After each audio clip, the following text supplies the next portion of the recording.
El Perelló ha donat el tret d'eixida a l'estiu i ho ha fet enlairant les dues banderes que acrediten la qualitat de la seva platja. Es tracta de la Q Qualitur que atorga la Conselleria de Turisme i la Q de qualitat turística que dona el Ministeri. Dissabte passat, les autoritats locals participaren en un acte al que també va assistir la secretària autonòmica de Turisme Victòria Palau.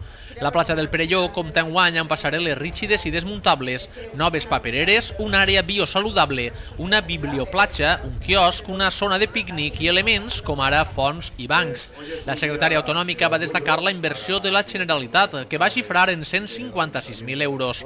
L'alcalde del Perelló, a banda de presentar les seues noves infraestructures de la costa, es va mostrar decidit a donar un pas endavant i optar al símbol de major prestigi, la bandera blava, que atorga una fundació europea. Anem a veure. Este acto que estaba realizando esta mañana...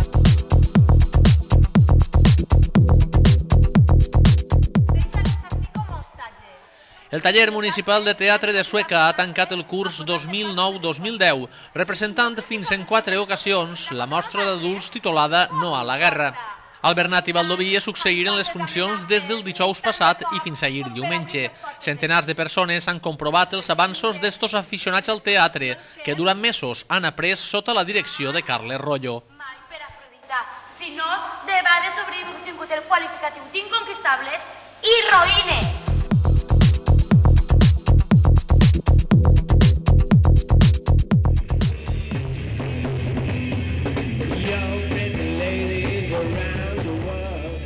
I acabarem avui amb imatges de les actuacions emmarcades dins el primer cap de setmana de la 9ª edició del Sueca Sona. Dissabte al polígon industrial actuaren els grups Nacional 332 i Alicata Rock. Ja diumenge el torn fou per a la cantautora suecana Lupe Català, que va actuar al claustre de la Biblioteca Suecana.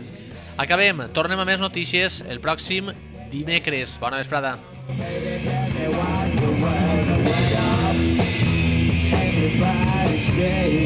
He's gonna get it on the way, way up. If you saw the world, you must really say happy.